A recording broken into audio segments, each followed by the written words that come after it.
Él es mi hijo. Es inocente. Fueron sus últimas palabras de padre. Yo, esposado y confundido, vi cómo mi mundo se derrumbó en un instante. Él, ahora es solo un monstruo enjaulado esperando lo inevitable. Volvió loca a una ciudad durante años, siempre a las 5 de la mañana el amanecer y yo fuimos testigos. A estas alturas ya ni siquiera mi nombre importa, ¿ya para qué? No tiene caso, estoy roto. Solo sé que puedo decirte que hay un momento exacto en la vida en el que todo encaja. No es una revelación luminosa. No es una epifanía. Es algo más parecido a una náusea. Un instante en el que todas las piezas de tu pasado, esas cosas pequeñas que parecían insignificantes, se acomodan de golpe, y forman una imagen tan clara que preferirías no haberla visto nunca.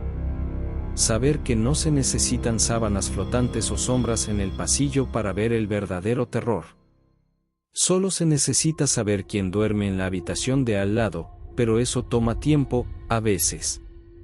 A mí me ocurrió muy joven. Vivía solo con mi padre, desde casi al nacer mi madre nos abandonó. Dijo que no estaba lista y simplemente desapareció. Mi padre se hizo cargo de todo, por lo cual había sido visto como un hombre ejemplar, mas nunca rehizo su vida. Decía que aún no era el momento, que había cosas por hacer más importantes. Por años, lo observé salir de casa todas las mañanas a la misma hora. 5 en punto, ni un minuto antes, ni un minuto después, el ritual era siempre idéntico. Las escaleras crujían bajo su peso.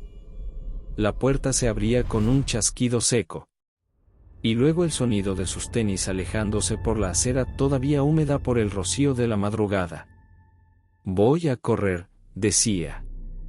Siempre igual, sin emoción, sin entusiasmo, como quien repite una frase aprendida hace mucho tiempo. Yo le creí. ¿Cómo no hacerlo? Era mi padre. Un hombre fuerte y disciplinado, había trabajado con las manos toda su vida, fuerza que usó en su momento de locura para terminar con todo. Parecía el tipo de hombre que se levanta antes que el sol y yo pensaba que mi padre era un hombre de rutinas, ahora sé que era otra cosa. Era un depredador y esas eran sus horas de caza.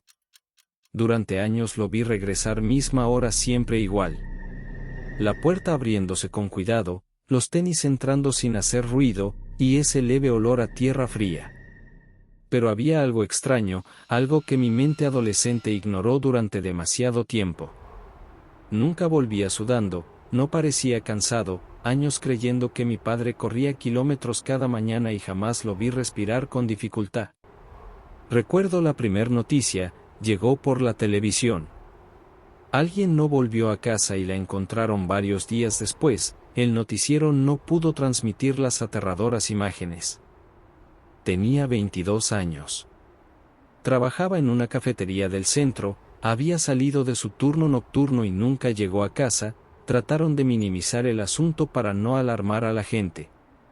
Una historia breve que la ciudad olvidaría al día siguiente.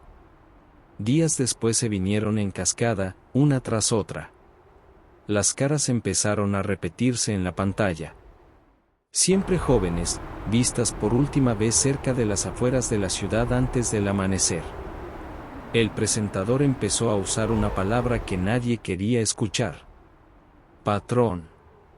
El modus operandi era el mismo, el horario, la zona, todo. Recuerdo perfectamente la primera vez que noté algo extraño en mi padre. Estábamos en la sala y la televisión iluminaba la habitación con ese resplandor azul que tienen las noticias nocturnas. El reportero hablaba sobre el hallazgo. No dieron detalles, solo dijeron que había sido encontrado en una zona boscosa cerca de la carretera vieja. Mi padre no dijo nada, pero cuando entré a la habitación, bajó el volumen. No cambió el canal ni apagó el televisor. Vete a dormir, dijo. Su voz era tranquila, demasiado tranquila. Pasó algún tiempo, la segunda vez hizo algo parecido, esta vez el reportaje era más largo. La policía empezaba a sospechar que los hechos estaban conectados. Recuerdo que mencionaron el número 5. Cuando entré a la sala, mi padre tomó el control remoto y bajó el volumen otra vez. No es algo que debas ver. En ese momento pensé que estaba tratando de protegerme. Hoy sé que no era eso, no estaba protegiendo mi inocencia. Estaba protegiendo su momento. Recuerdo su rostro iluminado por la televisión. Ahora entiendo algo que antes no podía ver. No estaba preocupado, no estaba perturbado. Solo atento. Como si estuviera escuchando algo muy importante. Su obra maestra en cadena nacional y eso sí hoy causa asco. Los casos sucedieron durante meses, luego años. La ciudad empezó a cambiar. Las mujeres dejaron de caminar solas por la noche y padres empezaron a recoger a sus hijas en el trabajo. La gente hablaba en voz baja sobre un monstruo que caminaba entre nosotros, un fantasma, un hombre sin rostro. Un depredador invisible. El tema era inevitable hasta en mi propia escuela. La policía decía que lo atraparían, la gente decía que eso era imposible, porque nadie había visto ni escuchado algo, nadie sabía quién era. En ciertos momentos cesaba y luego volvía. Fueron largos 7 años. Pero yo sí lo había visto cada mañana salir por la puerta a las 5 en punto. El número final llegó una noche de otoño, 34. Ese fue el número que dijeron en las noticias. 34 que habían desaparecido sin dejar rastro, historias que terminaron en el mismo lugar a las afueras de la ciudad. El mismo terreno abandonado. El mismo silencio. La policía empezó a hablar de pistas, pero no mencionaban más, solo decían que estaban cerca y lo atraparían. Una noche de noviembre mi mundo, mi vida y mi futuro se fueron de la mano a un abismo de locura y confusión. Comenzó con el rugir de las sirenas, una, otra. Después tantas que el sonido parecía venir de todas partes. Yo estaba en mi habitación mirando por la ventana y las luces reflejándose en las casas del vecindario. Como un incendio de escandalosos chillidos, las luces entraban por mi ventana y pintaban las paredes de mi cuarto. Rojo, azul, rojo, azul. Como si mi habitación se hubiera convertido en una escena del crimen. Escuché golpes en la puerta. Gritos, forcejeos, y un sinfín de policías entrando en la casa, perros ladrando.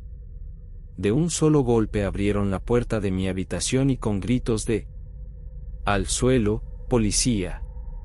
Y al ver que era un joven apenas, con facilidad me sometieron y de pronto escuché su voz que gritó con fuerza. «Al chico no, él es mi hijo, él es inocente». Aún así me sacaron esposado caminando hacia el pasillo, cuando de pronto lo vi. Le grité con fuerza, ¿inocente de qué? ¿Qué está pasando? De pronto cuando me sacaron a la sala, lo vi. Era mi padre, de pie, rodeado de policías. Sus manos estaban esposadas pero su postura era exactamente la misma de siempre. Espalda recta y hombros firmes, sin miedo. Nuestros ojos se encontraron y ese segundo me seguirá hasta la tumba.